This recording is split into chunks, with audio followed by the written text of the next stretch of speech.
Hey, y'all, and welcome to day 43 of the WSOP and the fourth annual WSOP and All Vegas Poker Daily Spaces coverage. I'm Sherry Pliscota, aka Peaches, aka Gigi, aka the White Oprah of the poker community. Yes, I have driven over to the north side of Atlanta so that I can play babysitter to my grandbaby this week as my daughter is working. Please be reminded that we will always try to give the most updated and accurate information possible, but we are human and the information is always fluid in the poker world. So please make sure you double check any information we provide to ensure yourself the best experience possible. And please correct us when we're wrong. We want to be right. Thank you. Don't forget to subscribe to my YouTube channel, Sherry Pliscota 9212. You can find the recordings of my past spaces and interviews there. For your listening pleasure, there is no charge, there is no payroll wall, no paywall. So enjoy those recordings. Sorry, there's been like a last minute addition. I think Kenna James is going to join us as he's driving in to day one or day 2D, I think it is today. So I think he's going to join us on his trip in. And I just got that word a few literally seconds before I started the space. That's why it started at exactly noon today. But we will get that figured out as we're doing the space. So I think he's going to come in around 10:15 ish, I think is what's going to happen. So that'll be fun. It's been a while since he joined us in a space. And of course, he's was a good friend of Fats's as well. So maybe he can give us some fact stories, which are always enjoyable. Michael Estes had a tweet yesterday that there were 3 marked aces in the last 20 minutes at his table, and the floor was called, and the floor told the dealer to check every card as the cards are folded into the dealer, which of course I'm sure slowed down the game so much. What do you think about that, Joey? I'm sorry, you broke up a little bit on my end. Can you repeat the question? Sure. I said yesterday there were 3 marked aces at a table in 20 minutes, and the floor was called, and the floor told the dealer to check every card as the cards are folded. Wow. Um, so here's my take on it, and this is my pet peeve. The eye in the sky is not an active eye in the sky the way it is at a blackjack table or a roulette table. We need active eye in the skies, not just somebody has to go back to the tape and watch the whole goddamn video. So we need real time monitoring, and it should not be the dealer's responsibility. This is crazy. Well, and it's almost impossible with the volume because the cameras are so high, the ballroom ceilings are so high that I'm sure the equipment that they would need to be able to zoom in on every table would cost a crazy amount of money. Like, I just don't see that ever happening. It needs to happen, and we would love for it to happen, but it's just not cost effective. I don't think it would ever happen. What do you think, ASG? Yeah, I agree about the cams and like, yeah, for these temporary ballrooms, it's just impossible. Yeah. Which means that those that cheat know this, and they know Yes, they can keep on doing it over and over again until it's fixed. They have an easy arena to do it in. Very easy. I totally agree. But I just don't see it like a something they're going to be able to fix. Um, and guess what? The quick fix, the cheapest fix, is to let the dealer inspect the cards as they're folded. And does that suck for that table? Yes, it does, because that's going to bog down, and they're going to get less hands in, and that's would be a horrible, horrible table. I mean, come on, you guys, terrible. Old school poker, they would take people out the back and rough them up until they had answers who did it, Until right? right till the confession, till they gave the confession. Yeah, until they gave the confession. It's so sad, but so true. And, it is unfortunately the nature of the beast, isn't it? There's always somebody trying to find an angle, there's always somebody trying to cheat. Um, and it's really disgusting. And they're ruining a good thing as always. There's always one or two that ruin a good thing. I was just a little disappointed to read that yesterday or this morning Have you whenever. ever been at a table, Cherry, where you kind of suspected maybe something was off? Like that's happened to me, and I couldn't prove it. Oh, And I not to single out foreigners, but it's always seems to be when there's foreigners that we have to warn them to speak English. Like, and I had to walk away from some tables because I just felt wrong. well, and I have actually caught cheaters at my tables before. And I'm going to tell you, they have been at bar poker, which is free poker, and people are cheating. It has been at a poker table at Harrah's in Las Vegas in a cash game. It has been, I even caught the owner of the bar league came to deal cards at the final table. I was heads up with his wife, and he insisted on coming to deal the cards. And I was in seat 9, she was in seat 8, and he wouldn't let us move into different seats. Now, how crazy is that? We're heads up. And and I used to do magic, okay? So for me, when he was dealing, I was like, something is wrong here. Like I kept feeling like something he was doing, like he was doing with the deck, like something felt off. And then I started noticing that she kept getting the same cards. And I was like, something is off here. So anyway, that ended, and I thought about it the whole month. Or no, it couldn't have been. That was the monthly tournament. So I had thought about it until the next time I went to play with that league, let's say a week or two. And the more I thought about it, the more I was like, he was stacking the deck because the same cards were coming. And if you're shuffling, those same cards are not coming, the same 3 or 4 cards. And so I went the next time, and whenever he got in the box, I would get up and just go watch. And sure enough, I caught him stacking the deck, and he never removed the cut card when he was dealing, and he was only dealing the top of the deck. And when he was taking the cards in off the table, he was putting them into a pile in a certain order. And then so I videoed him, like I have video proof that he was cheating, and he is the owner of the bar league cheating, the owner. Like, what the hell are we doing here? Wow. Yeah, it was ridiculous. And I still have those videos. But anyway, so, and I can remember a lady at the big tournament, the monthly tournament, she would put her blinds out, and then when people wouldn't look, she would take her blinds back. Or if her blinds were in the pot, when people wouldn't look, she would take money out of the chips out of the pot. Like, it was crazy. It was Wow. crazy. Yeah. And she was always one of the leaders of the monthly, like they did like monthly player of the month or whatever, and quarterly players. And she was always one of the leaders. And after that, I was like, well, she cheated her way right to the winner's box, didn't she? It was nuts.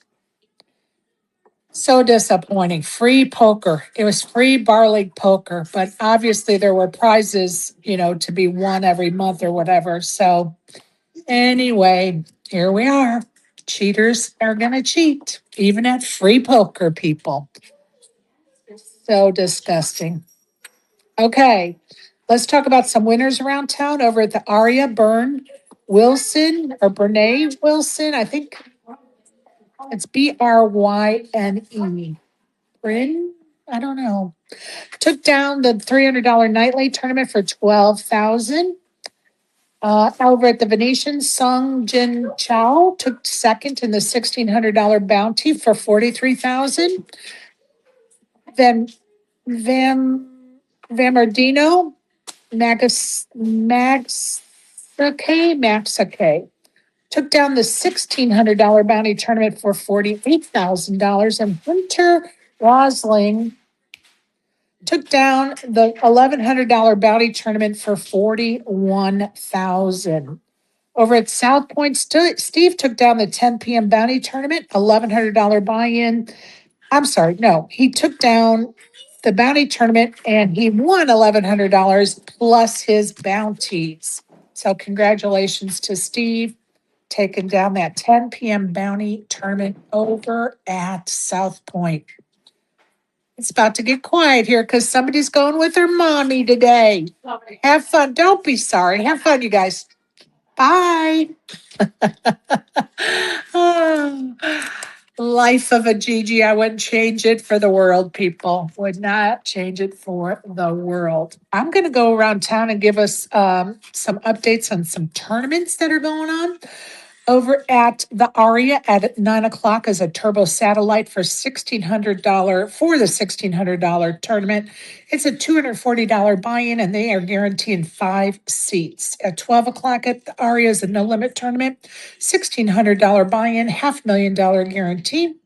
And at 1,900 hours, there's a no limit tournament. It's a $300 buy-in with a $25,000 guarantee. Over at the MGM is a PLO double board bomb pot tournament at 11 o'clock, $300 buy-in, 10K guarantee. Also at the MGM Grand today is at 1,800 hours is day 1A of the main event, $700 buy-in, $300,000 guarantee. Over at the Venetian today at 10:10 is their No Limit Seniors event, day 1A, $1,100 buy-in, $1 million guarantee. And they have day 2 of their PLO bounty tournament starting at 1,400 hours. And at 1,800 hours and 10 is their bounty tournament. $200 bounty, $600 buy-in, 40K guarantee. Over at the Win today at 12 o'clock is their no limit day 1A, $2,300 buy-in, $2 million guarantee. And at 1 o'clock is their mystery bounty day 2. At 1,400 hours is their satellite to the 2K. It's a $400 buy-in satellite, 10 seat guarantee. And at 1,800 hours at the Win is their turbo tournament, $1,100 buy-in, $100,000 guarantee. And we'll get back to some more of those tournaments around town as soon as we get our lesson from Joey Gargiulo, who is going to teach us about what today, Joe? Today we are going to talk about equity and pot ownership. It's all yours, buddy. Thank you. All right, thank you. So yesterday we spoke about a little history. We talked about the Monte Carlo method and how it originated back in the 1940s. And when we start talking poker math, the Bible of poker math is often regarded as David Skolansky's theory of poker, because he was the first writer to actually take some of the theories. So he used the Monte Carlo method with a computer and started running his own sims. And he started to write about it. But what a lot of people don't realize is that he got his inspiration from a older book, one that was written in the 40s. And we'll talk about that in a minute. So we're taking the next step, equity and pot ownership. We're not just saying, what are my pot odds? We're not just saying, am I ahead? This is the deeper poker question. How much of this pot belongs to me right now? And how much of it can I actually claim? And that's the difference between a gambler and a poker thinker. A gambler says, I hope I hit. A poker player says, I currently own 38% of this pot mathematically, but if I bet correctly, my opponent might fold, and I could own 100% of it without ever seeing a river. A little bit difference between gambling and using math, and it's kind of like a bridge. So there's a book that was written in 1940. It was written in the 40s, right at the same time that the Monte Carlo method came out. And it was written by John Van Neumann and Oscar Morgenstern. It was called The Theory of Games and Economic Behavior. Think about it. A book about games, but also economics. And it wasn't specifically a poker strategy book. It was a book about economics, obviously, conflict, bargaining, risk, deception, and decision making. Well, that sounds a lot like poker in my book, right? Uh, it's uh, it's one of those books that basically um, was written about how we have decisions to make and how we have bargaining chips and how strong our arguments are.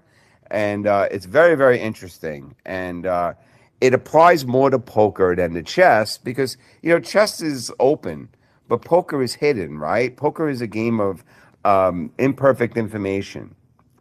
And von Neumann is credited with saying real life consists of bluffing. Like he even speaks about bluffing in the book, right? And he says that games are about asking yourself, what do I think the other person is going to do? And what do I think the other person has? And these are life questions, these are business questions, but they're also poker questions, right? And poker itself helped establish modern game theory, the study of strategic decisions about one person's best move depending on what another person might do. That's what game theory is. And this matters because equity is not just about cards. Equity is about your share of the future. That's what equity is. And if you're negotiating over and over again a business deal, for instance, and you have some claim on the outcome, you have equity in that decision. If two countries are bargaining and each side has leverage, they have equity in their decision. The other day, I ran into one of my favorite OG players, Gus Hansen. And for those of you who don't know Gus's history, Gus was a professional blackgammon player. One of those blackgammon players who would play in the park, for money. Like he was a professional blackgammon gambler. And somebody approached him and said, "You have all of the perfect decision-making ability that's needed to play poker. Let me teach you how to play poker." And sure enough, so their bios, you find out they were professional backgammon players. It's very, very interesting. So the thing about poker, though, it gives us the cleanest example. There's money in the middle. There are unknown cards. There are future decisions. And there's pressure. And all we have to ask is, who owns this pot? So we're going to do that thing that we like to do where we keep the math super, stupid simple. You're playing cash. There's $100 in the pot. And you have a flush draw. And you're putting your opponent on top pair, right? You know they probably had aces or kings or something, or they hit the top pair. Now, you estimate that you're going to win the pot 36% of the time. Well, that's very simple. Your equity is $36. You currently own $36 of the future. Now, there's a possibility that the flush comes through and 100% is yours, but there's a 36% chance you're going to hit your flush. And when you know that, you know how you can think about your decisions and what you want to risk. All right? Because you don't physically own the $36 yet. You can't reach across the table and take the $36 out of the pot. It's all in theory until showdown. But mathematically, if this same situation happened over and over and over again, your hand would be worth $36 on average, if that makes sense. So it's very important that we know these things because sometimes we are in a pot where we have like 80% equity and we do a stupid thing. We get greedy. We slow play instead of protecting our hand. And what happens? People hit their 2-outers, their 1-outers on the river sometimes, and we lose the whole pot. The extra 20% that we don't own can come true by the river. So understanding what percentage of the pot you own, what are you chasing, or what am I protecting? This is one of the most important parts of poker that people miss. I see it all the time. I know it. People miss it because I'm looking at my players in their phones. They're just staring at their cards. They're never even looking at the pot. And maybe they're all ears and they're calculating the pot in their head by the bet sizes. But we have dealers that don't announce bet sizes. So if you're not physically looking at the bets, and if you're not sure, there's no shame, and it drives your opponents crazy. Looking at the dealer and just saying, "Can you do me a favor? Can you spread the pot?" The dealer is not allowed to counter for you. This isn't PLO, all right? No women hold them. PLO, we have the advantage because we can actually ask what is in the pot, and if it's a good dealer, they're going to tell you because they've been counting it all along, all right? But we are allowed to ask them to spread the pot. Now, when you count the pot, forget about the little chips. You don't have to count them all. You can estimate. You're counting the big chips. Count the big chips and then round up, and then you will know what the pot is. Look at your hand and say, ask yourself, do I own 20% of this pot? Do I own 30, 40, 50, 60, 70, 80, 90? If you have the nuts, God bless you, and you own 100%, then you really don't want to scare your opponents away because you have nothing to lose.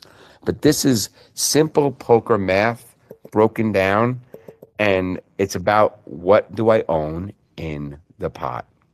And that is our lesson for today. Tomorrow, we're going to keep the math theme and we're going to talk about decision trees because a lot of people don't even know what that is.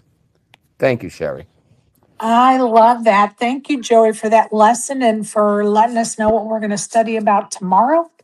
I appreciate you giving us our lesson every day in hopes that we build good habits of, studying poker 10, 15 minutes a day is all it takes to improve your game. And of course, if you want to, go further and deeper and longer, then you do, right?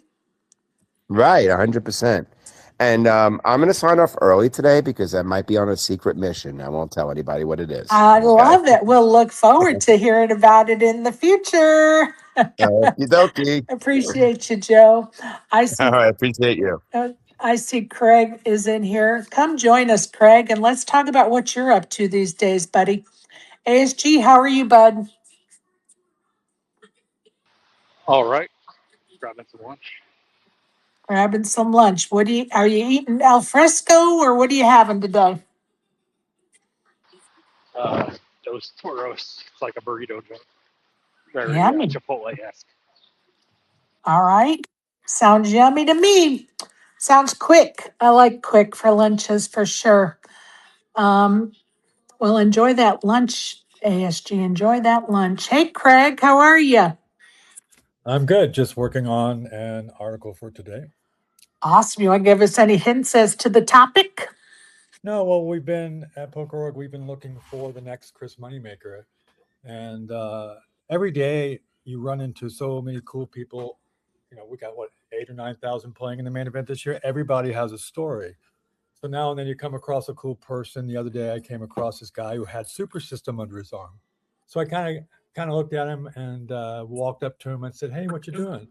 Because I've seen people open that book while playing, trying to learn how to play poker. But he goes, "No, I'm here visiting. It's a dream to be playing in this event. I won a $50 satellite on GG up in Canada. I'm getting autographs from everyone. I'm having a blast."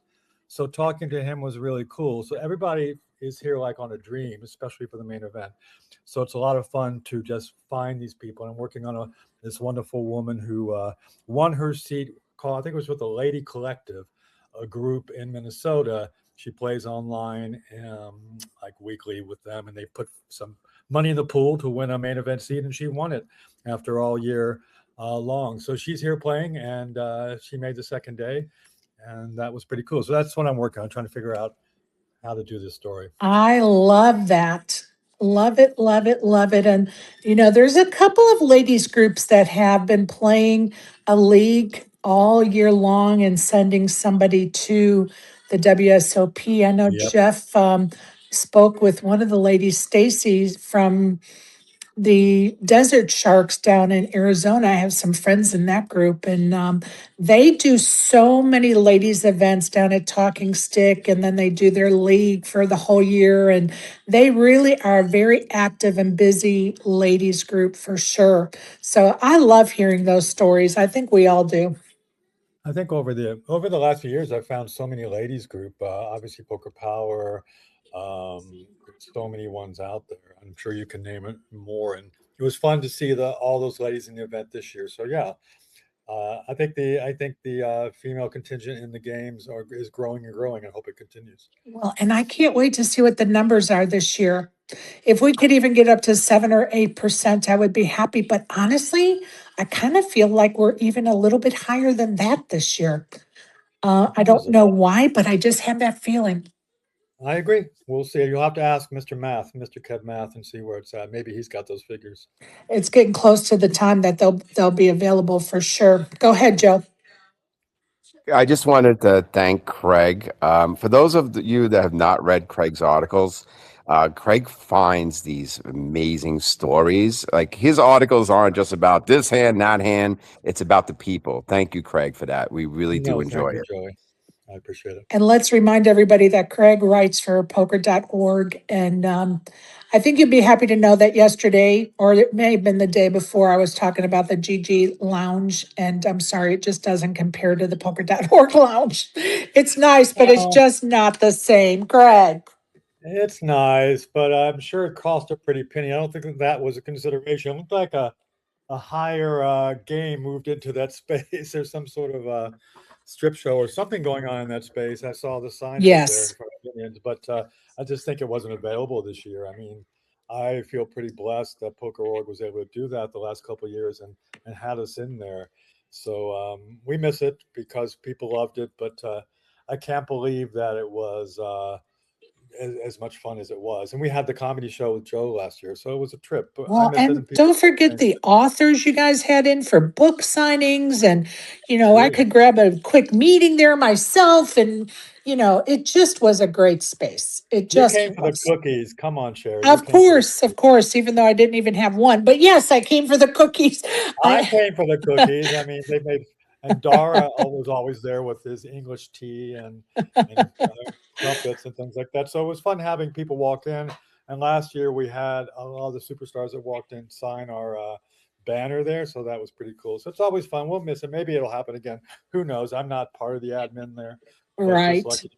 lucky to be involved with some pretty amazing team. And you're right. They did put another show in that space. That's there 12 months a year. So I'm sure they just needed to rent the space out, for 12 months a year versus 2 months a year makes a good business sense, right? So we get it.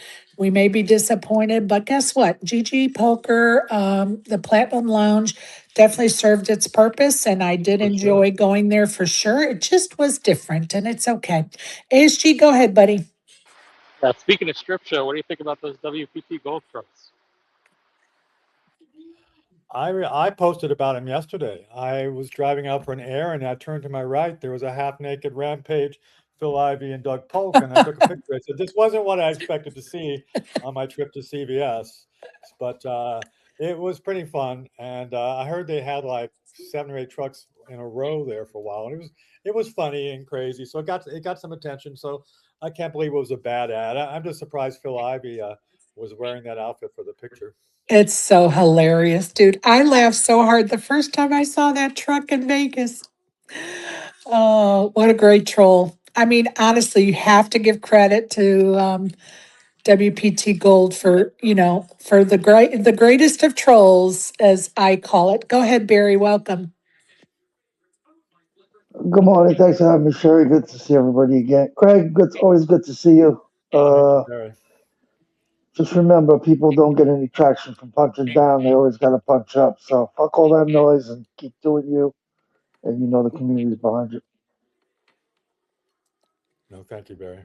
And we are not going to get into that. We're going to focus on what Craig's doing. So we are not going into the weeds on that one, you guys. No, I'm not here to talk about anything. But yeah, I wake up this morning, I'm working an article, and I see Sherry, who's always here doing wonderful spaces, promoting poker in the WSOP, and I saw that I was in trouble. I had no clue, so I had to come over and find out why Craig would be in trouble. Which is quite funny, but we're just not going to give any air to it. You guys know how I feel about giving air to such nonsense, and we're just not. We're going to stay focused on what Craig is about. You did it to get me in here. I know what you did. You're bad, bad, bad. So Dude, you know I have to get you in here some way, somehow. no, I'm surprised. We did an interview like while I was in my car like a couple years ago. I was stuck in my Yes. car. I couldn't get back in LA home, and we talked for a long time, and it's just a lot of fun. I just have a good time, and hopefully, just everybody has a great time at WSOP. There are great stories out there. Everybody's got there's a Santa Claus out there. Yesterday, I met a guy Yes. who was singing to people as he bussed them. Now he did it so well that they were actually laughing, and then he gave them a shot glass as a souvenir when he bussed them. But then he told me a story. He actually he busted Annette Oberstad, the WSOPE main event champion, Right. a number of years ago. He busted her, and I asked him. We did a little quick interview, and he said she was wonderful to have at the table. Oh, And that's an amazing player and an amazing person. So I've got to go back absolutely. to work, but All right, we enjoy got the two. year. Can we give you two more questions? I see two hands. You called me out, and I'm not going to be in trouble today. I promise. No, you're not. Go ahead, Barry, and then we'll get to ASG. Yeah, speaking of Craig and scandals, yeah, we had a lot of fun uncovering that LA poker cheating scandal. He did a Which lot of one? write-ups on that Which stuff one? with Sia the Bot and Rena and all those people that were around those days. But Well, there's been many, and some slip by. Okay, Craig. it's a shame. Yeah, not a shame, but it happens in the game, and I just happen to live in LA, so I'm close to all the stuff's happening, and know a lot of these people. So it's not always a fun thing to cover. It's something I rarely write about, but it happens, and a light is shined on it. So hopefully things. I don't know what to say about it. It happens in our game. We know that.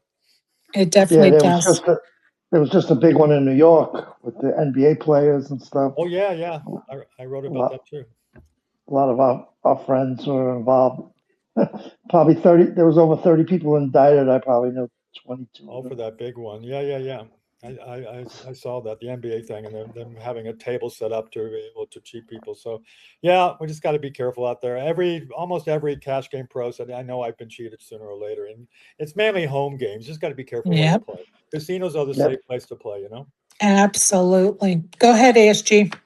Okay, so I'm gonna ask the one serious question. There's a lot of questions regarding poker media and conflict of interest. So, is Stake sponsoring Poker.org now? I see them on all the videos. Yeah, you're asking the wrong person. I have no clue. I'm not part of admin. I did see that on there. I don't really know much about Stake, so if I could comment, I would, but I don't know anything about it. I would just ask the direct on the poker.org social media. I really don't know anything about it. I saw that on there. Okay. They look like just paid ads. I think that's all they are, paid ads. Yeah. Well, Greg, I appreciate you stopping in with my troll this morning. But I like to shine the light on the positive, and I think you are it today, buddy. So No. um, let that just run off your back, buddy. Consider Keep the your eyes. source. No, I will. Keep your eyes open. Something special may happen today. I'm not sure yet. We've got something special planned. I can't give it away. If it happens, you never know. The World Series things, crazy things happen, but let's see what happens. And it should be an amazing day for everyone. I wish everyone good luck. Wait a minute. We have Lefty, we have Joe, all made some of our great social media staff is still in. I love it. It's so exciting. Joe Kim's wonderful, and she's Ari Engel, I think, is still in, and Lefty's playing, and he's so excited to play his first main event. So I root for everybody, and let's just have a fun day out there. So I know appreciate that's right. Thanks Appreciate you, Greg. thanks for calling me in, and I'll talk to you guys later. I appreciate all the support. Thanks, Greg. Appreciate you, buddy. Take care. You too. Have a great day. Thanks. Craig Tapscott of poker.org. Always a pleasure when he stops by and chats with us, for sure. I enjoy our conversations, whether they be in a space or in a DM. Him and I have chatted a lot, and I appreciate him and his insight for sure. Yeah. All right, let's talk about what is going on over at South Point today at 10 a.m. is their day 1C of their no limit tournament, $300 buy-in, $300,000 guarantee. And that's the last one of those $300,000 guarantees they're running this summer. This is the last one, folks. 1,400 hours is their '08 tournament, $120 buy-in, 6K guarantee. At 1,800 hours is day 1D of that 300K tournament. And at 2,200 hours, and 10 over at South Point is their Turbo Bounty tournament. Bounties are 25. It's $120 buy-in, 4K guarantee. Over at Mandalay Bay at 1 and 8 p.m. today is a $60 no guarantee tournament, 10K starting stack, 15-minute blind levels. Over at the Orleans, 11 o'clock no limit tournament, $400 buy-in, $40,000 guarantee. At 12 o'clock is their 9-game tournament, $600 buy-in, 40K guarantee. At 1,600 hours is the Big O tournament, $240 buy-in, 10K guarantee. And at 1,800 hours over at the Orleans is our no limit tournament, $200 buy-in, $15,000 guarantee. So that's a look around town and what's going on, except we need to get to the WSOP. And I want to give a little shout out to Joey. He had to go. He's on a secret mission today. So I appreciate him giving us his time this morning before he had to dart out. At 10 a.m. today, over at the WSOP is event number 86, day 1C of the Ultra Stack $600 buy-in. At 11 o'clock is event number 82, day 2D of the main event. And that has $78 million in the prize pool and just over 8,600 runners at this time. The leader of this flight is Taylor von Kregenberg, has 312,000 in chips, and Michael Camiso has 293,000. Still in it to win it, Kathy Liebert, Lisa Tan, John Holly, Paul Mizuraki, Alan Foxon, Cabril, Big Hooney, Blaze, Caitlin Comiskey, Jeff Steelwagon, Preston McEwen, Lonnie Harwood, just to name a few. Good luck to all those people in that flight of the main event. At 2 p.m. is event number 87, day 1A, 1K Mystery Bounty PLO tournament. Oh, I needed to say Kenna James as well as in that flight of the main event. And he should be joining us shortly on his way into the main event parking lot. Hopefully he won't get stuck. ASG, have anything you'd like to bring up? Did you watch yesterday? I did not watch yesterday. Tell us about it. Give us the deets. I don't know. Standard day 2, but one thing, at least I thought was a little of note, is Mattisau was at one of the feature tables. He was trying to decide whether or not to make a hero call, and he like talked to the other guy about like I'll show if you show kind of thing, and then he showed either his hand or his pair of kings. I forget whether he showed both cards or one card. And, one card to Stephen Ross said, if you show one, Matt said, should we show? And Stephen Ross said, if you show first, then I'll show, kind of thing. One card. So Mattisau turns over one card. Yep, and then the dealer immediately says 4, and then yeah, he gets a 1-round penalty for it. I kind of have mixed feelings about it, right? Yes, that's the rule, so it played out like it was supposed to. But at the same token, should the dealer have said at that point when they were discussing it, don't do it, that's against the rules? Or, I mean, I don't know. And then the guy, his opponent, Stephen Ross, is saying, yeah, if you show, I will. And then only Mattisau gets in trouble. So I don't know about that one. I don't know. I have mixed feelings about it. Well, I asked in the new TDA Discord, and they agreed that he should have gotten the penalty and said that maybe in the future they would have done the chip penalty thing that they were talking about being all high on. Oh, that no action penalty. Yeah, and like I said, it played out like it was supposed to, but at the same token, I'm like, oh, I don't know if the dealer should have put a stop to it before it happened, or was it too quick that he didn't even have a chance to, or, did the dealer lay there and wait for Mattisau to do it and then nail him for it? I mean, I don't know. It's something to think about, I guess. Yeah, it's interesting because, like, they say they don't want the dealers to influence action, but do you want them to influence not breaking the rules? I don't know. Right. And to me, in this case, if the dealer, could have had enough time to, it wasn't that quick of a situation. To me, it's about keeping a player from breaking a rule. It's not about the action pending or not. So to me, it's the dealer just enforcing the rules and saying, hey, you can't do that. But again, it may have been so quick. I'm going to hope that it was just so quick the dealer couldn't, versus the dealer waited and in wait to nail him on it, because that would be pretty shitty. But I mean, they had the whole conversation. It was on stream. You can, I don't know. Yeah, I guess you could watch the French version, but in the replay. Yeah, I don't know. It definitely is food for thought, and maybe we should bring that up at. We're going to do another rule discussion with Matt now that they've are done with the TDA summit. So maybe during that rule discussion, we can bring it up and say, what is the dealer's role in that case? Should the dealer intervene and say, "I'm sorry, but that is against the rules," or should the dealer sit there quietly? I would love to hear Matt's take on it for sure. Yeah, I've actually, I think I did that at the WSOP once, where this exact same situation, and like I literally asked the dealer, "Am I allowed to show?" Because I also was trying to try to get a read, and they were like, "No, you're not allowed to do that." Right. So I didn't. Right, but you directly asked the dealer. Yeah, that's what I'm Yeah, saying. Is like, yeah, like I knew that might possibly be against the rules, so I didn't just do it. right.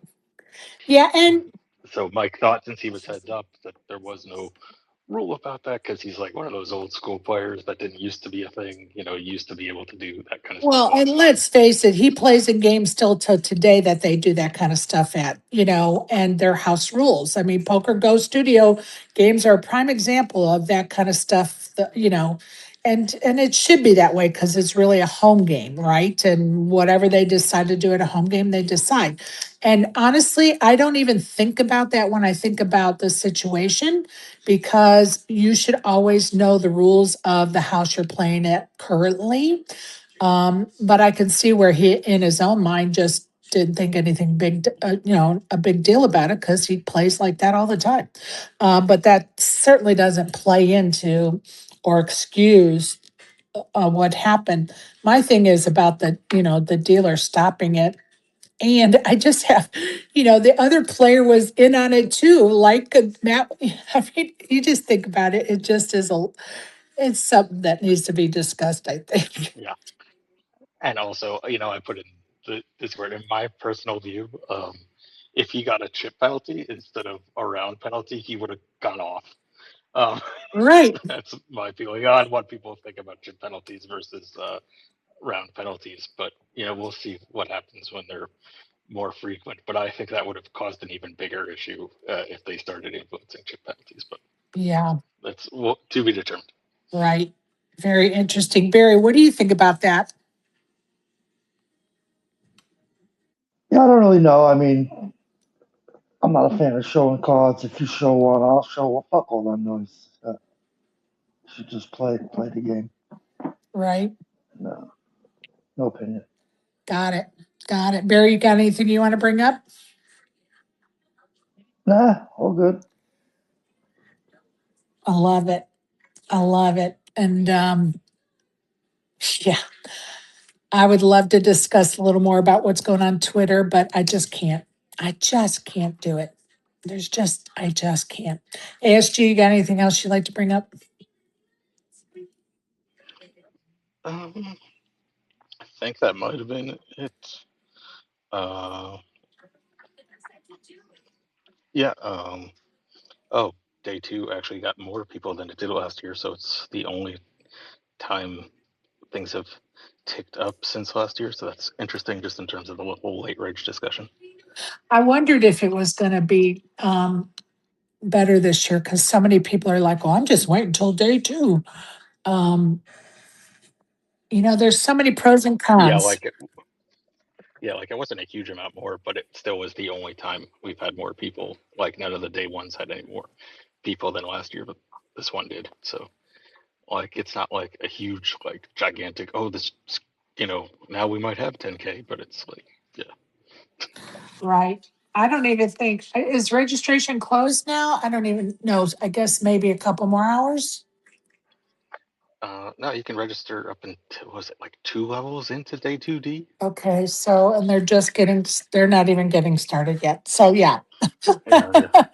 There's still some time to hit at least the 9,000 player mark. Yeah, I'm thinking greater than 9, less than 95. Yeah, I would say maybe 9,100 if they're lucky. If they're lucky. Well, I stumbled across something this morning, or maybe late last night or in the middle of the night. I don't remember, but I hurried up and took some screenshots. And then I went back to it this morning as I was preparing for the show.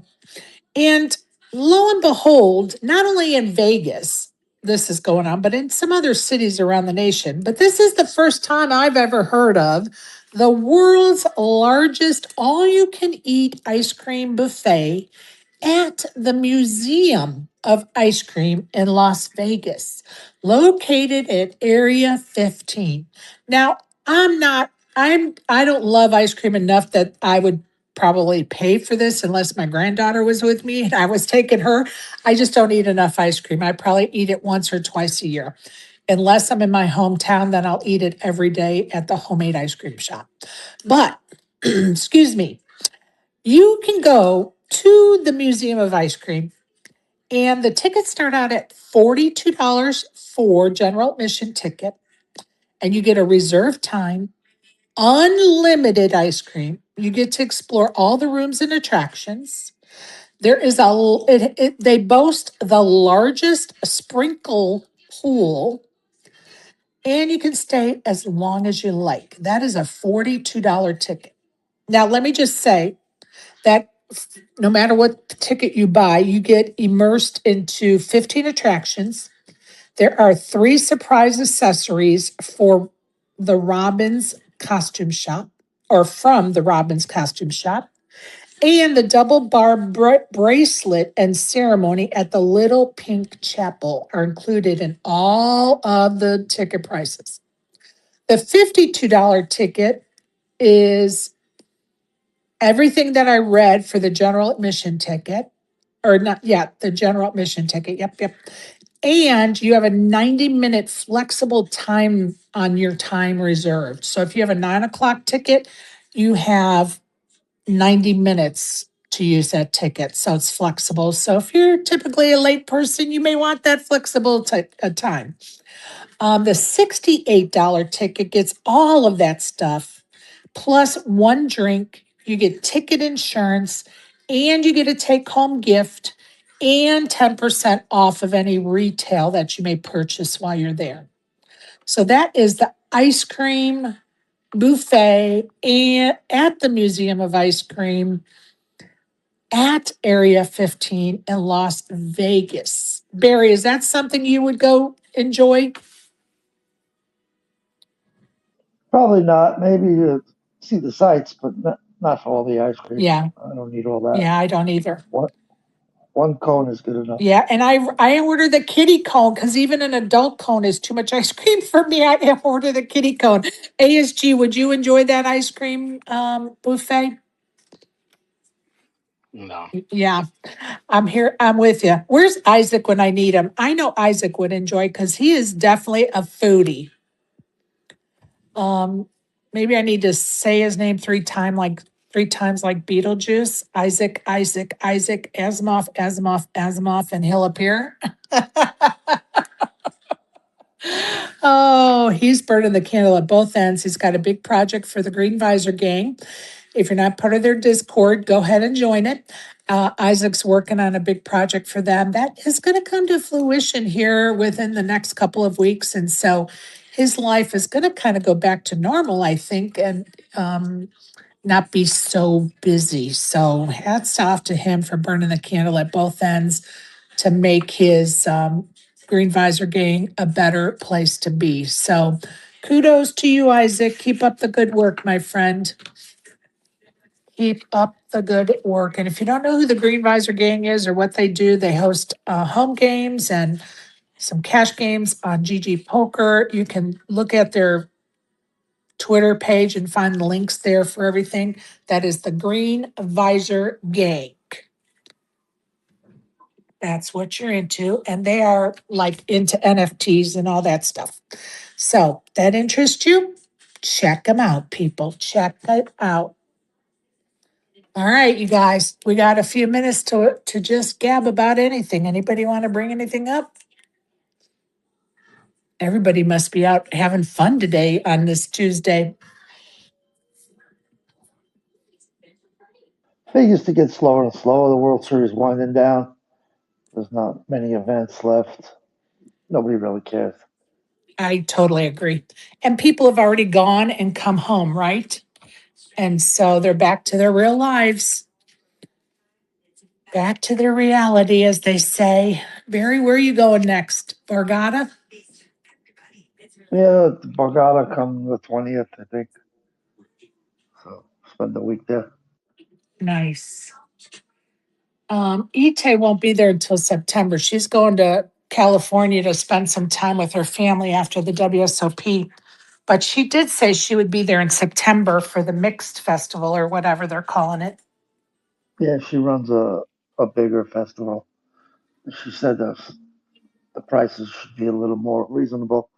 Last time she did it, they were mostly like 2,500s and 5Ks.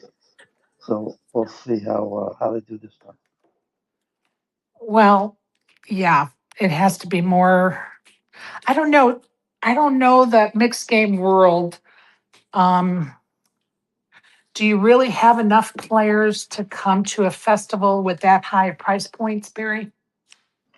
Not for the regulars. I mean, all the pros came in and supported her, so they had decent fields, but it was just a who's who of killers that no one would really enjoy playing with. Got So it. most people got priced out. You could see by the Borgata's usual schedule, they get 30, 40 people. These mixed games, that's like the regular crowd. Got it. I kind of feel that way about the ladies high rollers in Vegas.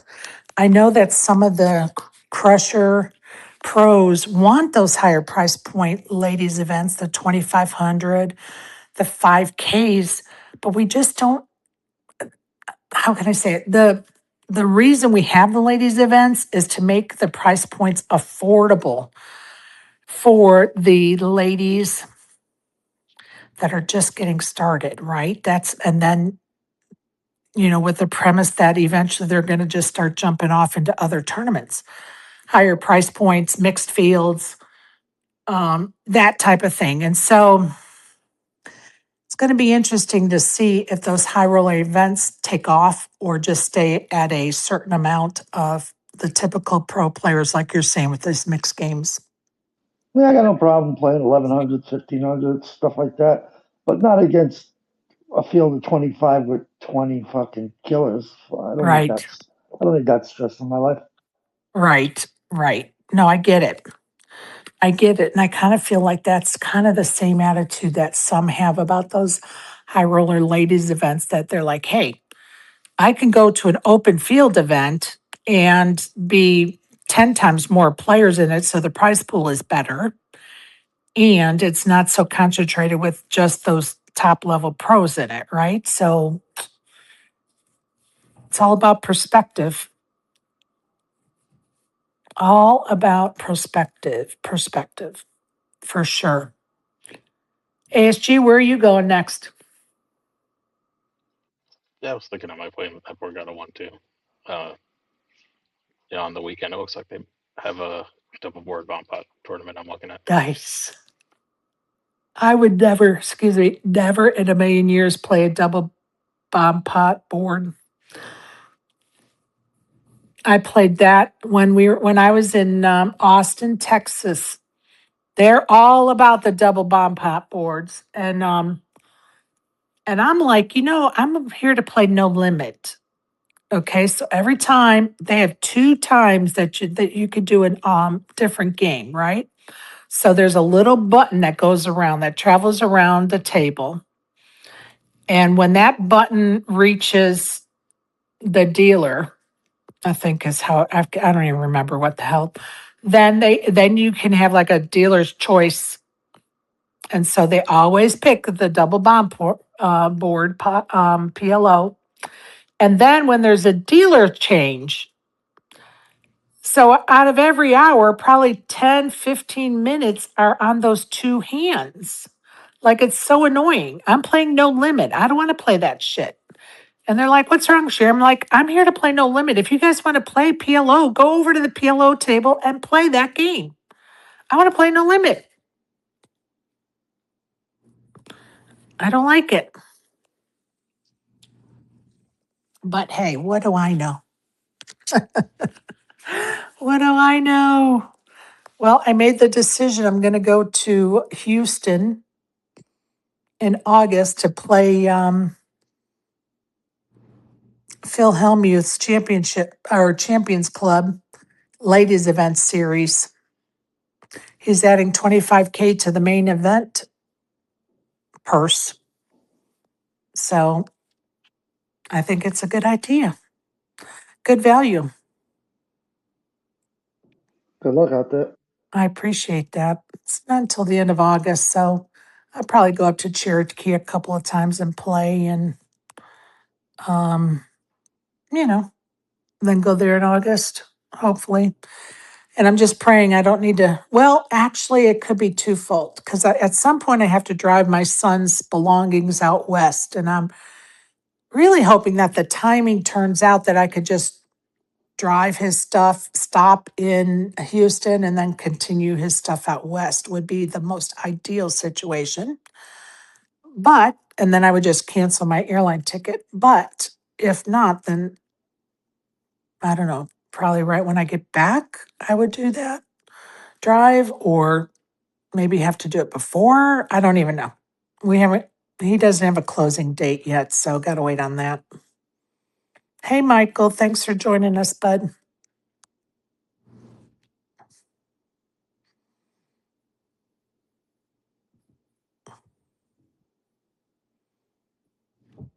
Boy, nobody's talkative today. That's because there's no drama going on at the WSOP. We don't have nothing to talk about. Oh, it's probably a good thing. As long as at least it is for Jeff Platt. It's a good thing there's no drama going on. Oh, how many weeks do you think that guy will sleep after this is all over, after day 53, you guys? I mean, honestly. All right, somebody's got to talk to me while we wait for Kenna James, you guys. Nobody just wants me to talk to myself.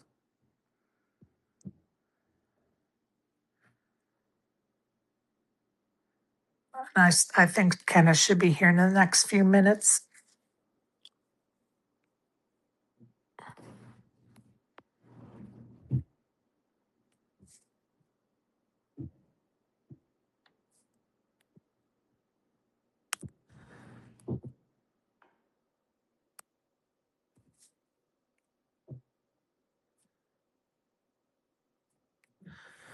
There's always drama at the WSOP. I saw a clip of some guy screaming across the room at Martin Cabral for some ungodly reason.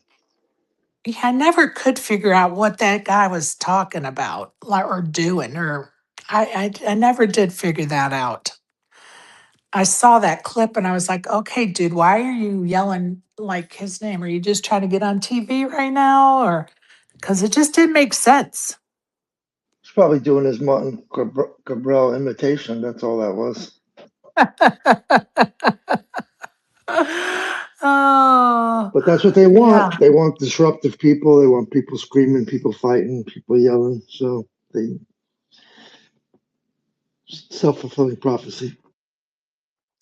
Yeah, it's honestly, they started with that attitude last year, and I didn't appreciate it then, and I'm appreciating it even less this year because it's so contrived. It's not, let's just let drama play out for itself. A guy pulls down his pants and there's drama, right? And nobody cued him up, nobody, egged him on. He just was crazy enough to do it himself. And I don't like when people, much like in spaces, there were people always trying to create drama in the back channels. Go in there and say this, go in there and say that, go in there and ask this question.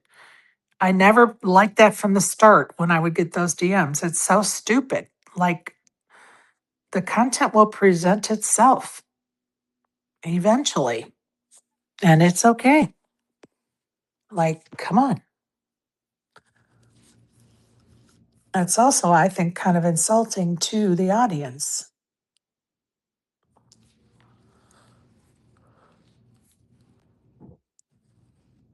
What are they broadcasting today? Just day 1D, I guess, huh? Or, Day 2D, yes. I'm sorry, thank you. As soon as I said that, I said, nope, it's 2D. Well, hopefully that'll be some fun live tables. Cabral is in this batch, so I'm sure he'll be on a featured table. I would like to see some other up and comers that we're just getting to know be on some of those featured tables, like that lady from Desert Sharks that won her seat. What a thrill that would be, although she may not want to because it's her first, main event. She may not want to. Or wait, she wouldn't be in today's flight because she was in yesterday's flight. Scratch that. It'll have to wait till day 3.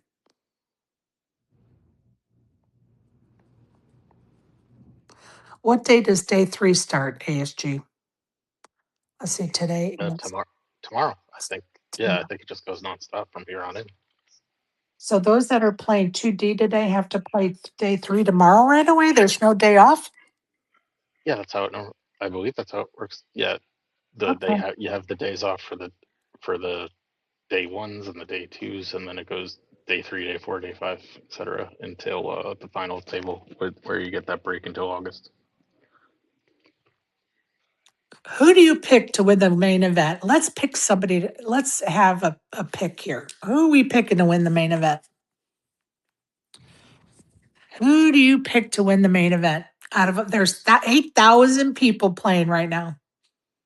I don't know what the number is. It may be less than that, of course, because we've lost some people, but say there's 6,000 people left in the main event. Who are you picking to win at ASG? I mean, last year was probably an anomaly, and it'll be some person we've never heard of. Right? But yeah, sure. If you want to just go for a rando Yeah, or random pro. anybody. I don't care. Yeah, Reichard. Why not? I don't even know if he's still in. Riker. I think that's a good name. As a matter of fact, I think I may have picked him for my poker.org team. I don't think that's a bad guess at all.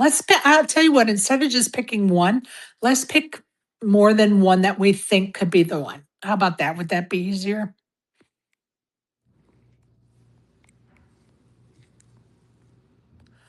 I think Rakerd is definitely a good choice. Of course, you can't forget the Michael Mizrakis. I don't know, Alex Foxen. What do you think of his Oh chance? my God, back to back in these size fields would be insane. It would be insane. What about Alex Foxen? He's been on a roll this summer. I'm curious how the those kind of pros do with these kind of fields.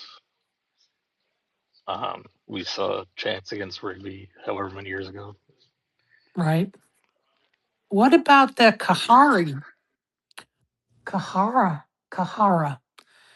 He's had a great summer. I would think he would have to be a possibility. Um, I'm trying to think of, what about Sean Deep? He's had two second Is he place already out? finishes. Oh, I don't know. He's had two second place finishes and a first. Is he out? Um, I just know Ari was talking about how he was in a 600. Well, I thought he was in a 600 on his day off. well, he was definitely talking about how Deep cares more about like getting more Player of the Year points than he does about winning the main. Yeah. What about REA? Can he get through the field? What about Kristen Foxen? Will she finish higher than she did last year? Or Margot? Was it Margot? Leo, Margette, right? Margette made it to the final table last year. What about her? Barry, who do you pick? Nah, I ain't got no real opinion. I think for my poker org thing, I used Scott Seaver, Alec Foxen, and Big Hooney. I used those three.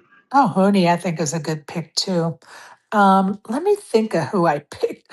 I think I took a screenshot of it because let me see if I could find it. I don't even know. I've taken a million screenshots. Oh, maybe I didn't. Oh, yeah, maybe I didn't take a screenshot. I think I originally had Lonis in there, but I saw he bagged like 15K. I was like, nah, let me switch him out. Oh, yeah, I did not take a screenshot. Oh, well. I think Rickert was one of my choices. And it may have been Deeb and Foxen. Rickert, Deeb, and Foxen may have been my choices, but I have to go and look because honestly, then I switched it up before I submitted it. So who knows who my choices are? Who knows? But it sure would be fun to win a 5K trip to the Bahamas. I wouldn't mind that at all.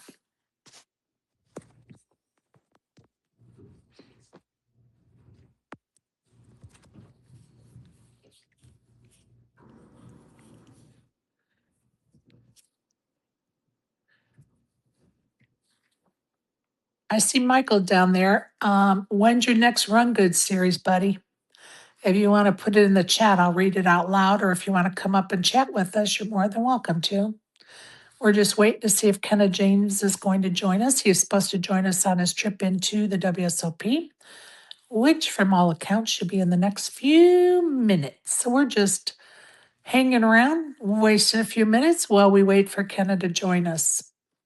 I think that poker org prize is Aruba, It is not Aruba. Thank you. not the Bahamas. Thank you. It is Aruba. I just consider Aruba the Bahamas. I'm sorry, it's my own fault. Anywhere down in the Caribbean, I just say the Bahamas. It is Aruba, though. He's right. It's for the Moneymaker Tour series that's going down there. It is a Moneymaker series package for 5K down to Aruba. Barry is absolutely correct. I'm just a slacker.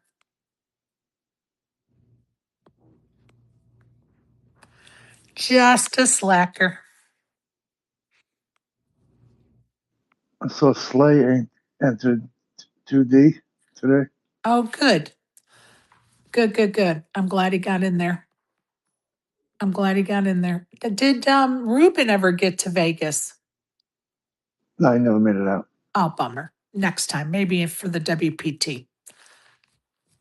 Bummer. Hopefully he'll go for the WPT. I know that Reno Grinder is still in it to win it. I don't know of any other spaces people. How about Chirp? I haven't heard anything about Chirp. Nobody's brought up his name. Haven't heard from him. Yeah, I haven't heard his name brought up. I'm trying to think of who else said they were going out there. Turbo, but I don't know if he was going to play the main or if he was going to try to satellite in. I don't know about Turbo. Kieran did not make it past day one from all I could tell. I've not spoken to her. I've just been too busy. But I don't think she made it to day two. I tried to find it on the app and the day after her flight, and I did not see her name on the app. Trying to think of who else was going out for the main. I think that's it from Spaces, wasn't it? I haven't been keeping in track. I don't know. Yeah, not very many people have said they're doing the main this year. I'll tell you what, Reno Grinder, he's on a roll the last 18 months. He certainly can make a deep run in it. He's been on a roll. He's a damn good poker player, cash and tournaments. That would be fun to see him make it far. Even better, even better to see him win it. That would be really cool. Him or Slay. Love it. I hope Slay makes a really deep run. He could use it. Look at there. It's almost like Beetlejuice, Beetlejuice, Beetlejuice. Come on up here, Karen, and tell us.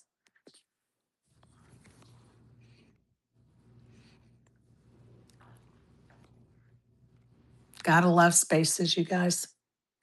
Gotta love spaces. We get news on the spot. That's what's so attractive about it. News on the spot. Karen, tell us. Hey, lady. Well, it's noisy. Sorry. That's And I okay. just got on the space. Tell you what. Tell us what happened with the main event. I was just saying that I think you went out the first day. Oh, yeah, I did. Well, I don't think I played badly or anything. I think I had a really good table draw. I didn't have any known pros at my table. Um, and the highest Hendon mob was like half million. But I didn't think he was a good player, but I mean, he wasn't frightening or anything. Yeah, I had a good table. Um, I didn't, I think probably I should have waited a little bit longer to get involved in some pots. So I lost like 15K like in the first level in a huge 3-bet bloated ass pot with my ace king. And then the guy to my right, pretty good player. He also lost the same amount because he also had ace king. And the guy had 6-5 off, and he was Oh, a God. tennis pro. And I really, every time you play one of these big events, you just kind of learn from it. So I think, in retrospect, that even though it's hard to fold, ace king is, the flop came king, rag. You got to kind of hold back a little bit in these long structures and really just see how people are playing, because like an hour later I would have been a little more wary because this guy was, he busted before I did, but he was not real experienced, and we were both surprised that he had 6-5 off. But anyway, so there was that hand. I take responsibility for not being able to fold. But it was like, we call, once you're in this 3-bet pot and it's like huge, and then the betting wasn't real big. So like percentage wise, every street, it's like, all right, well, I guess I'll stay in because like, turn Right, bet. If somebody right. bets a third pot on the turn and it's this huge pot, I mean, you can't really fold. But so there was that pot. And then I won some small pots. So I kind of maintained that stack size kind of all day, like around 45K, 40K. And then we got, after the dinner break, I don't know if I'm going into too much detail. Sorry if I am. No, you're okay. Go Okay. ahead. Sorry, it's noisy. I'm walking back to through the casino. But the my bust out hand, I kind of talked to a few people about it, and I even looked at the solver. So I think kind of had to play it the way I did, but it was still disappointing. It was level 4. I had kings and the small blind. It folded around. Had 34K at that point, 68 bigs. I bet smaller than normal because I wanted to keep the big blind in, because even though he was the $500,000 Hendon mob, I noticed he quite often did not defend his big blind, which is not necessarily a bad thing. Some people think you always have to, but you don't. And so he would pick and choose. So I didn't want him to fold. So I bet 1,200. The blinds were 500, and then he three bet me 6K. I thought about it for a minute.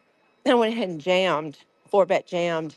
He snap called aces, kings versus aces. Oh And no! so I don't think I would have gotten away Oh, from it, because even if no I way. called, the flop was like queen, Oh, rag. There were never any flushes or straights possible, and never any card higher than a queen was the oh. run out. So I think even if I called it, which I wasn't particularly thrilled to do, because then I'm out of position the entire hand. So I It don't got know. in. It got in like it was GG meant me. It to. was gonna get in, and then It was Ben. getting in, girl. Come on. A queen high board, those cards. Oh, it's getting in. Yeah. And then Ben asked Dan Weinman, former main event champion. Dan's like, oh, hell yeah, she's got to get it in. She Yeah, did of it right. course. Of course. Of course. Well, GG. I appreciate you stopping in and letting us know. Can I put you on hold for a minute? Because I had Kenna scheduled. He's on his way in driving to the main event. So I'm going to put you on hold for a minute, Karen, so Yeah, to yeah. speak. And welcome Kenna James. How are you, pal? Uh-oh, he's down to listener. He may not have good service. So we're going to try again to get him up as speaker. And we know when we're in the car doing this, sometimes it's tricky, but we will try to get Kenna back up here. And Karen, I'm so sorry you had kings versus aces in the blinds. That's the worst. Because you're It like, is the worst, because oh, even if I had a lesser hand, you really are supposed to start stealing maybe a little bit lower stack than I had. But it's all good. It was fun, and my table was great. And when it happened, like awesome. two people immediately said, "Hey, there's nothing you could do, Gigi." Yeah, like so it's getting in that's there, Karen. It's yeah, getting in yeah. there, girl. I Come mean, on. quit poker if you can't fucking play your kings. Yeah, that's right. It's getting in there in that case for sure. And yeah, what are you playing today, Karen? So Mel almost, it's like the devil on your shoulder. I'm supposed to go back tomorrow. All Okay, right. Mel, I hooked up with her and Turbo and Wolfie last night. We all sat at the bar over in Paris, and she's like, "Oh, there's a senior event." Oh, wait a minute, Karen. Hey, Uh oh, Kenna. Kenna, you I hear there, Kenna. buddy? Yeah, can you hear? Hey, Can you hear me? yes, we can, but you're cutting in and out. You're cutting Let in me and see if out, I can buddy. take off. All right, let me see if I can take off my Bluetooth. We'll give it one more try. Okay. Yeah, if you take off your Bluetooth, that should help. Sorry, Karen. Okay. That's all right. Hold All right. on. Take off Bluetooth.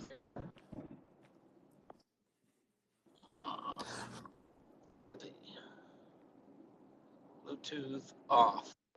Okay, and then here I'm gonna come here. That sounds way better.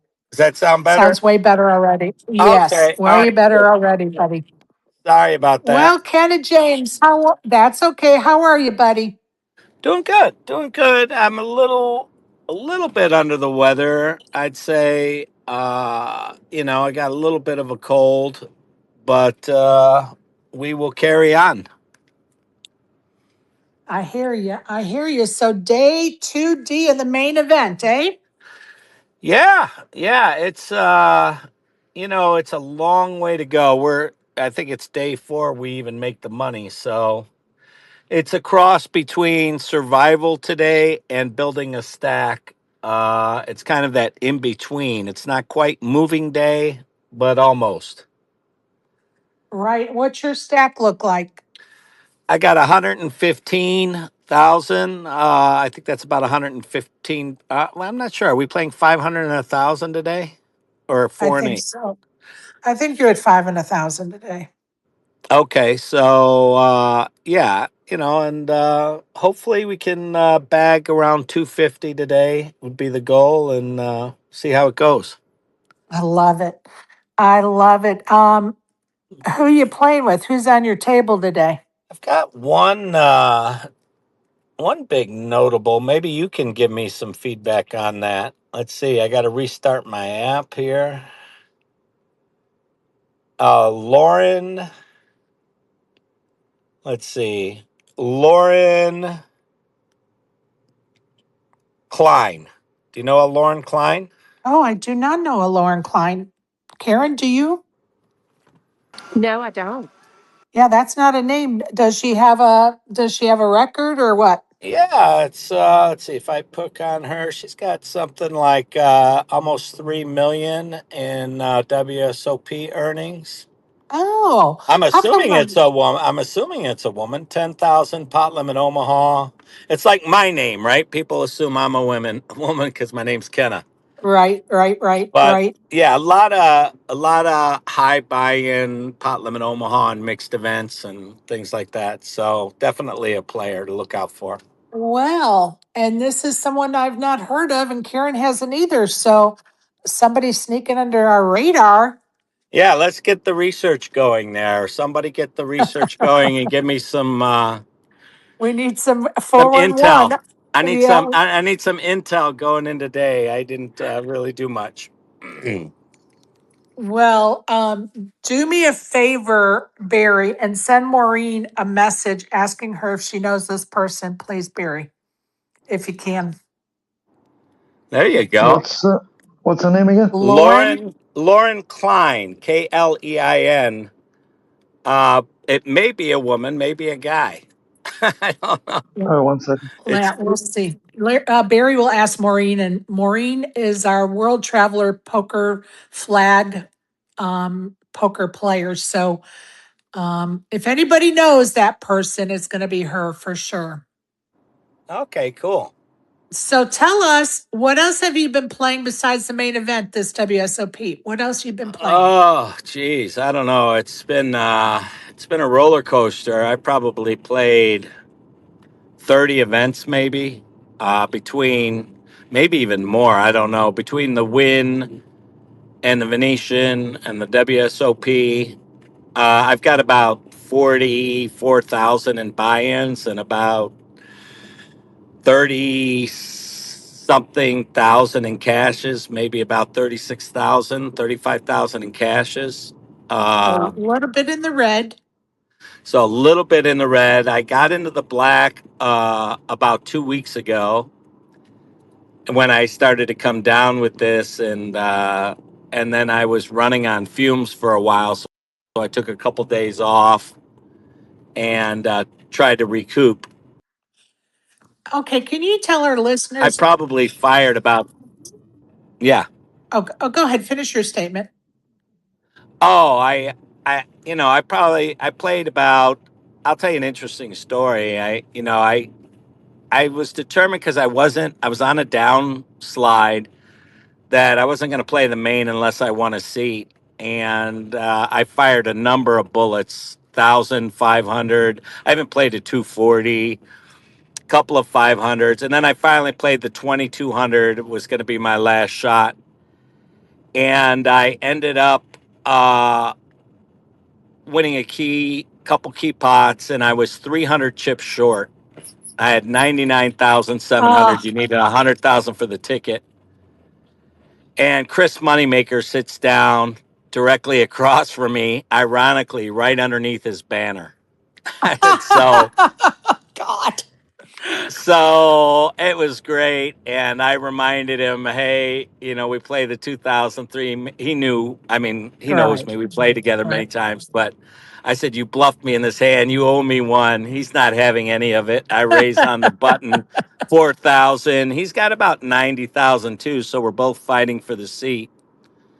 I have king queen offsuit with the king of spades. He defends. Flop comes ace high, two spades.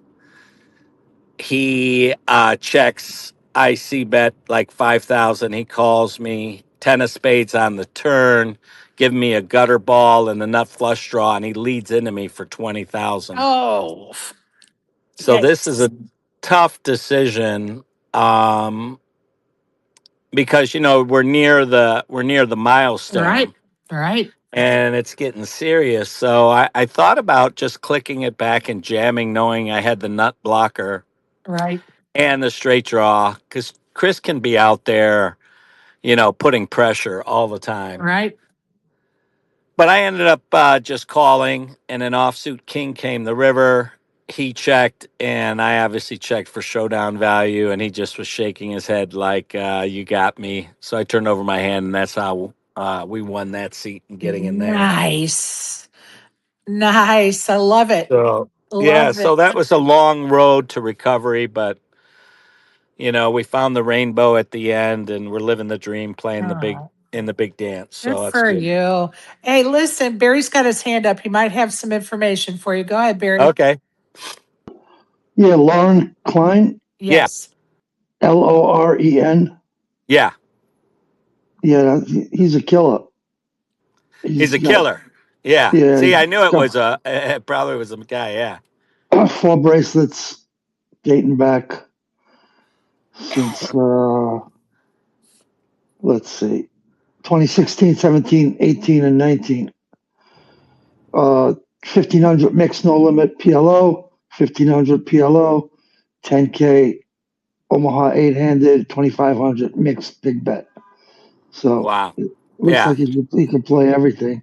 He's cashed in the WSOP 2008, 2009, 2010, 12, 13, 14, 16, 17, 18, Wow. and Yeah. 19. So he's obviously a player and experienced. Probably not as old as me. He's probably I would guess, in his 40s. You know, uh, judging by the years you're talking about, and but that's all right. It'll be interesting to go head to head. How important is it for players to take a break like you did for a couple of days, Kenna? Uh, well, it depends on the individual. It's not important if you're 22, but if you're 62 like me, it's imperative. It's like everything in poker and life, it's all relative. But I think even if you're younger, to take a break and get some perspective and not get lost in the game, is important and a good thing to do. I agree. I agree. And I just think it's good for us to be reminded of that from time to time because sometimes we just get so caught up where we just forget to take that break and that break is healthy and refreshes the brain power, right? And even if you are 20, it's still good to take a break when you're 20. Yeah, I guess so. It's, but they call it young, dumb, and full of something else. This is And true. so what you don't know doesn't hurt you usually. I know that's right. I know that is right. Is there anything you'd like to I mean, we don't have to go too deep in the weeds about it, but I do want to give you the opportunity.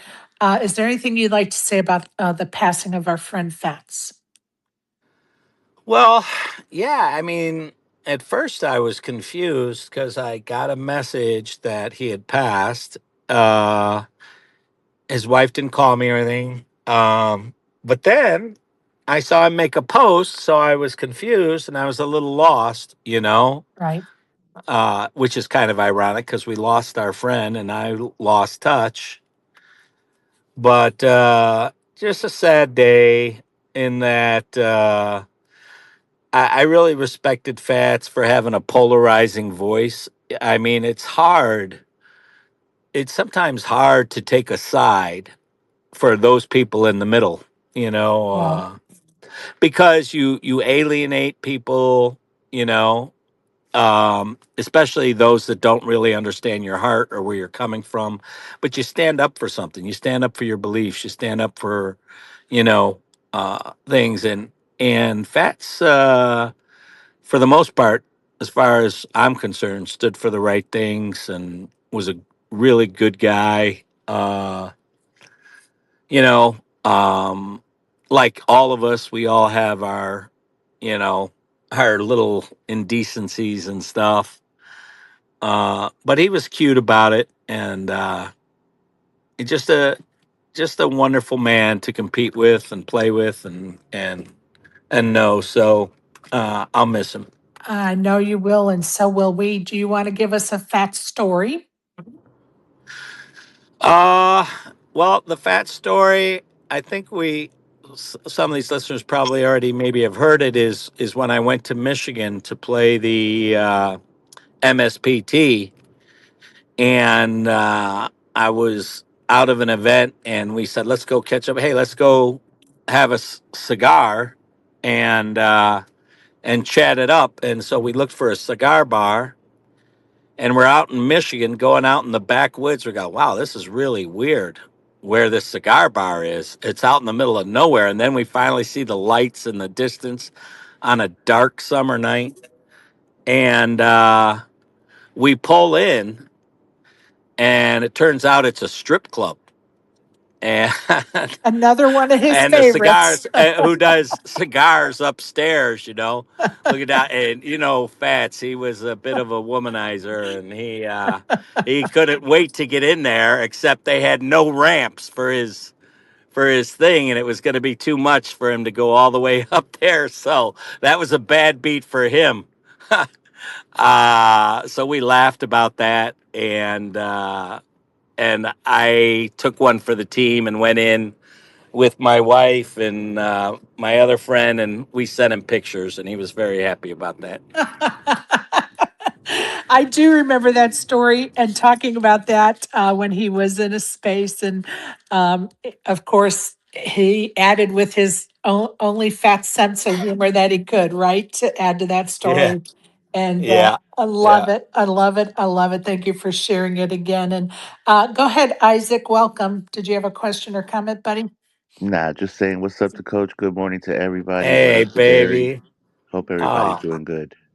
so great to hear your voice, Isaac. Man, you're the man. Look forward to.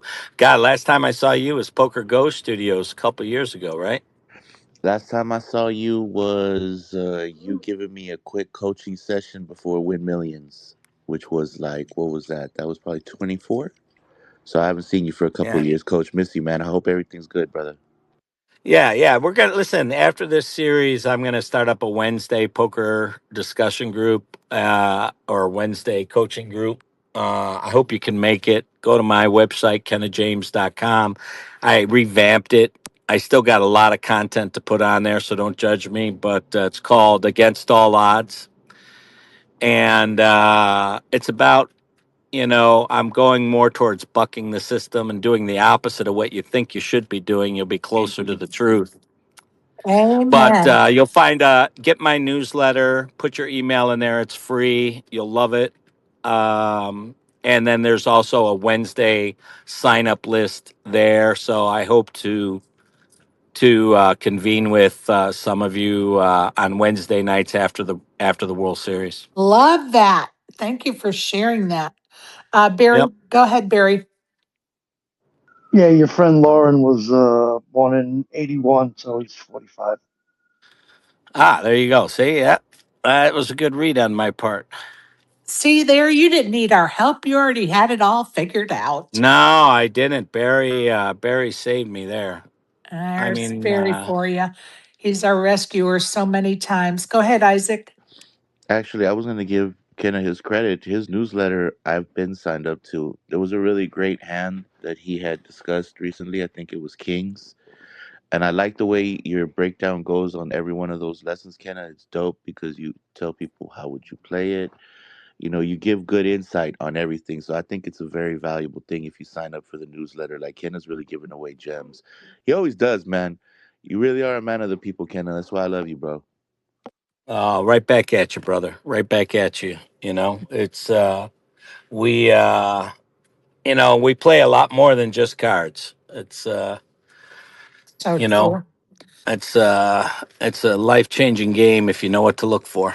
That's so true, Kenna. And Amen. you are a man of the people. I agree with Isaac. And we have spent lots of hours in spaces together, and you're always teaching and you're always mentoring. And that says a lot Yeah. about the man you are. So we appreciate you. Thank you. Well, I'm also learning, right? So it's both teaching and learning. Yeah, I'll take another question if there is one. I'm just pulling into the valet, so Perfect. let me take care of this guy. But I'll listen and I'll mute myself for about 30 seconds. Okay, no worries. Actually, the only question I had is what time is he going to be doing that on Wednesdays? Because if anything, he can hop on the baboon space and promote it real quick or right after he does it. We'd love to help in any way possible. James, that's for you. Thank you. Kenna, What are you up to today, Chair? do you have a time picked out, Kenna, for Wednesdays? Oh, yeah, I think it's gonna be 8 o'clock Eastern, 5 o'clock Pacific, but it should be on. It should be on my website. The time. Go ahead, Okay. Isaac. Yeah, because I was saying, Kenna, if you're doing 8 or 5 Pacific, I do the space weekly with the baboons. You can come in and promote it after you drop it weekly, and hopefully it'll help get Yeah, some more people to sign up and everything. However, we can give you a platform, man. You already know it's all love. yeah. You got it, man. Thank you. Absolutely. Absolutely. And you know you're always welcome in any of my spaces to promote whatever. Yeah, well, I appreciate that. It's a great, you know, uh, small but mighty community you've started, and be nice to continue to contribute to help grow it. You know. Love that. Love it, love it, love it. And what is your plan of action for today? Like sit on your Yeah. hands or play lots of hands? What's your VPIP going to look like? Well, that's a great question, Sherry. I have a general goal and a general kind of mindset going in, but the exact strategy, I wait to see how the table is, how it's playing, kind of identify, who I'm playing against. Like, where is their mindset? What are they trying to do? Are they trying to play? Are they trying to win? Are they trying not to lose? Are they playing defensive? Because their strategy, simply in watching one or two hands they play, you can kind of not kind of you can make some assumptions about what their mindset is based on their actions. So it's kind of a reverse engineering thing. You see somebody's action, and then logically you can put together what they're feeling and then what they're thinking. And then after I assemble that, then I kind of design a strategy around that. Before I get all that intel, since the levels are so slow, I'll play basic GTO, standard, straightforward strategy. Uh, Try not to make many moves early. That's one of my personal challenges because I'm very creative.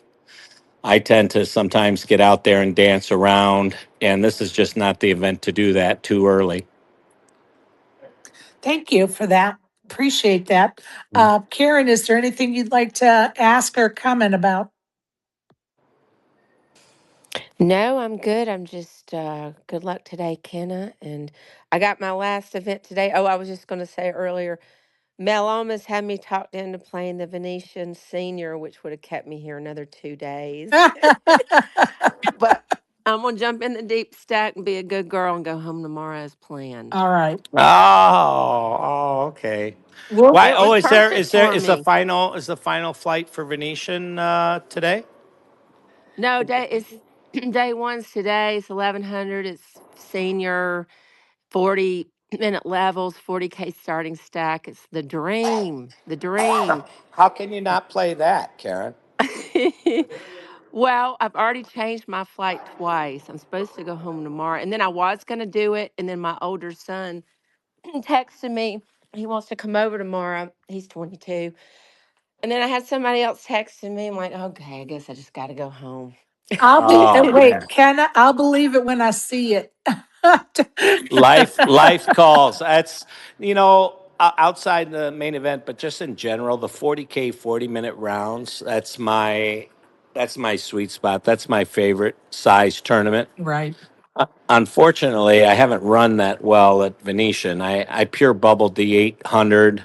Oh, Um, and I did have a cash there this summer, but it's a shame because the room is so beautiful. The structures are great. I really like Tommy, but man, I don't know. so what you're telling Uh, me is you need to take some sage with you and light it on fire when you get to that poker. actually, that's not far from the truth. I'm actually considering going and getting a Reiki Yep. treatment, Yep. and doing some Reiki around it. Yep. Uh, so I'll probably do that. I would have done it, but I'm just too busy right now. I hear you. Go ahead, Isaac. Good luck in the main, Kenna. You're the man. I hope you'll come up if we make it. Really deep on the final or the final I three tell you what, tables. if you do, I'm gonna force my way up there. So you let me know what the hell is You what. got I it, would man. And love I to be got and there, I bro. you got it, and I got you. Don't worry about it. All love. Love All it. right. Love it. Love it. Love it. Love it. And we will be following your journey, Kenna, as always, buddy. All right. Well, thank you. I'm gonna walk in Yes, and sir. I guess lastly I'll say if anybody has any strategy questions, it's like even this morning, every day yeah, I'm teaching, but I'm also learning every day. I was on this morning looking at spots, three bet pots, and different spots, and seeing where my leaks are.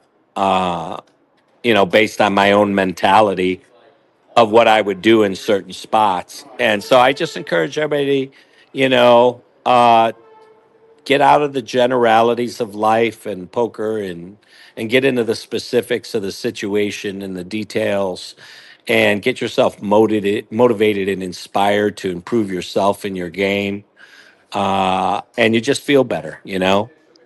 It's not just about winning; it's about competing and growing, developing yourself and your game, and it makes you feel really good. Appreciate those words of wisdom, Kenna. I wish you all the best of luck and thanks for stopping by this morning. You got it. All right, babes.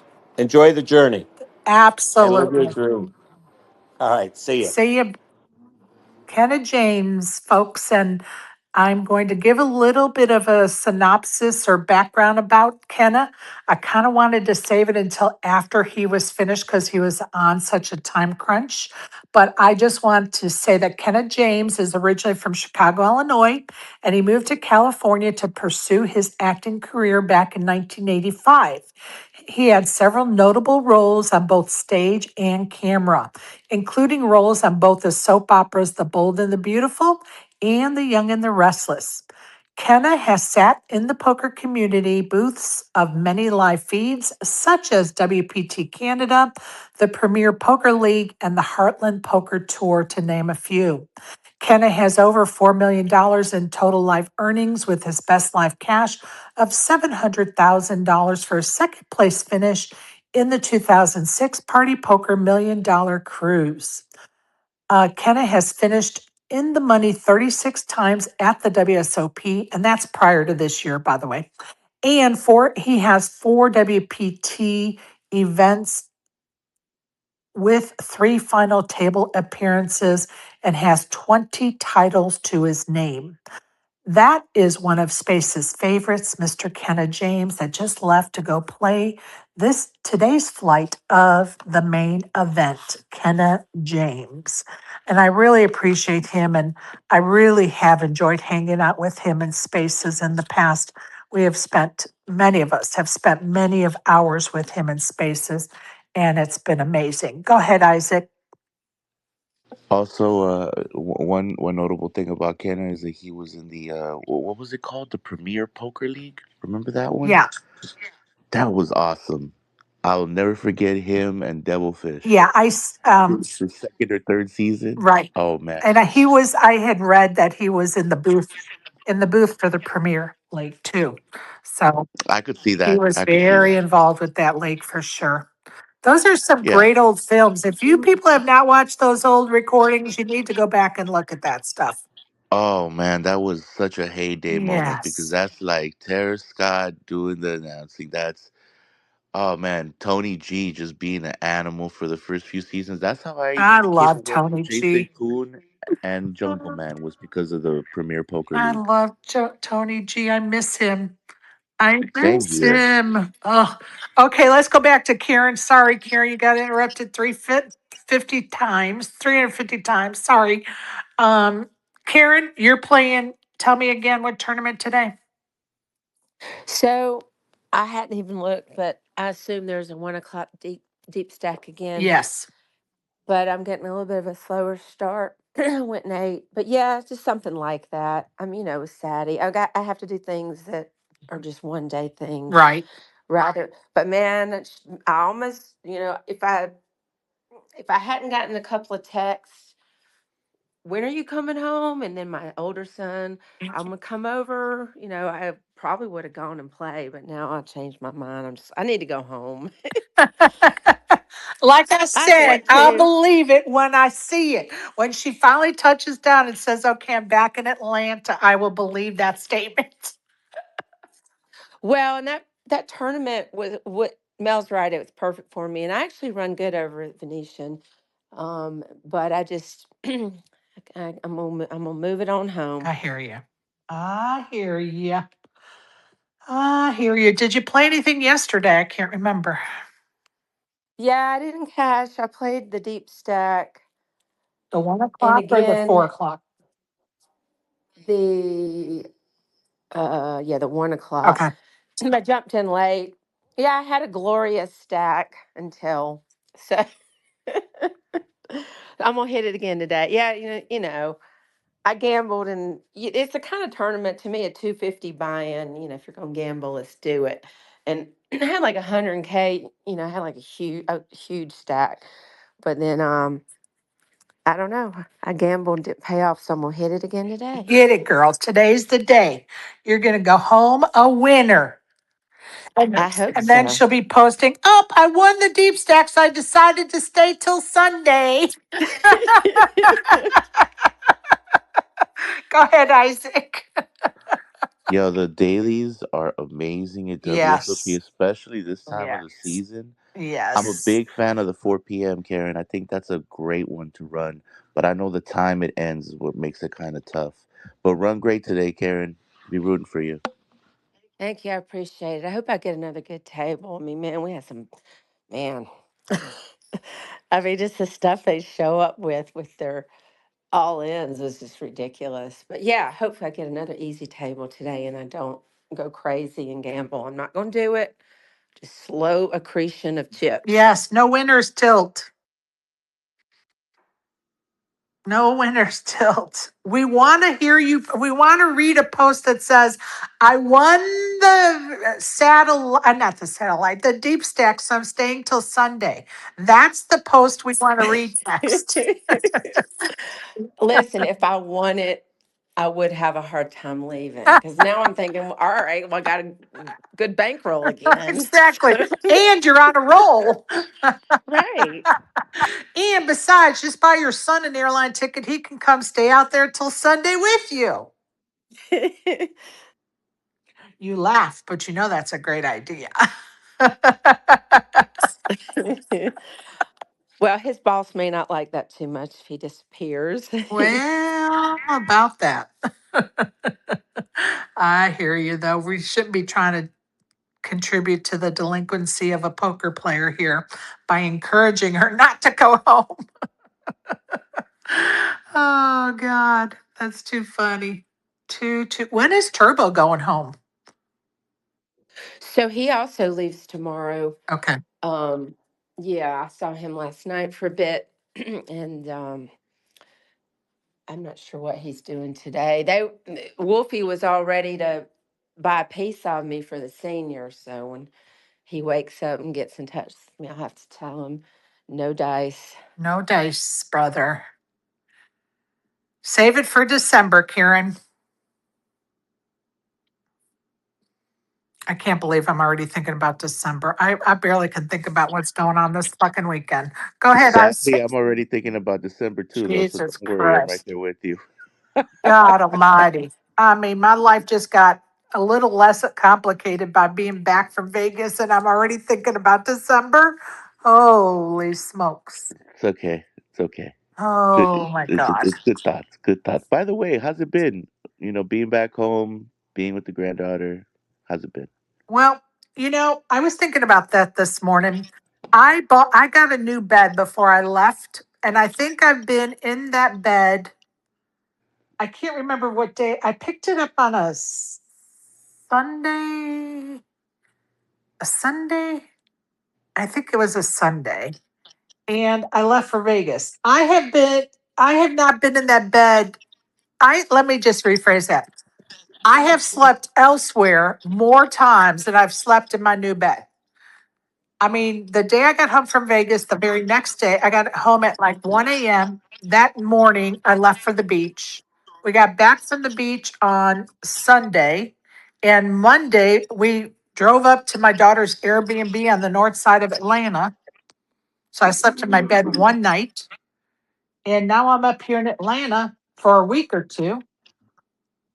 So, yeah, I don't know if things have really calmed down, Isaac.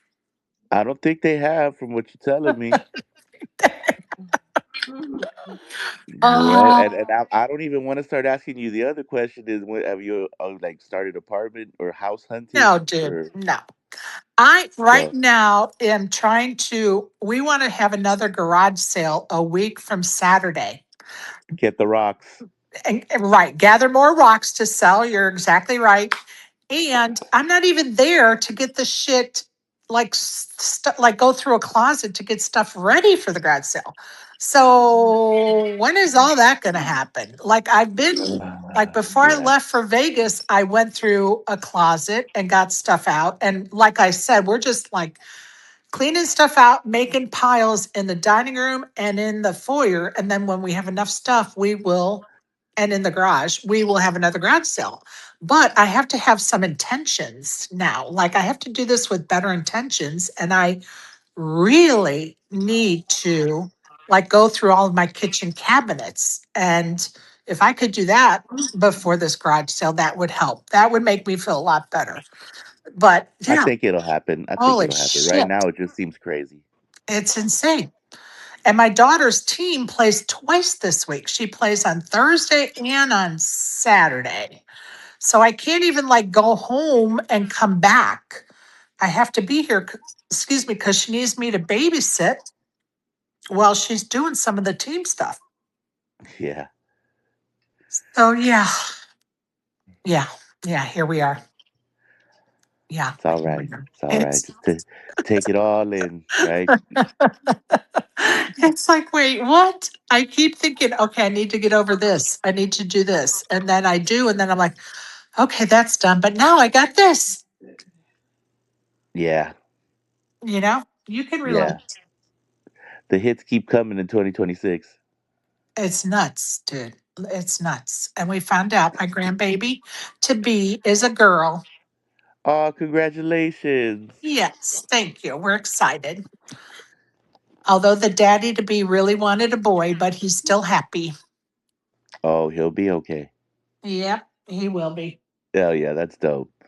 It's so fun. It really is so fun. Like life is so fun, but it's just a little, I'm used to being busy, but right now it's a little bit too busy even for me right now. Like there's a lot of moving parts. And of course, I'm trying to do this show every day and, you know, have some content for this show every day. And it's just a lot.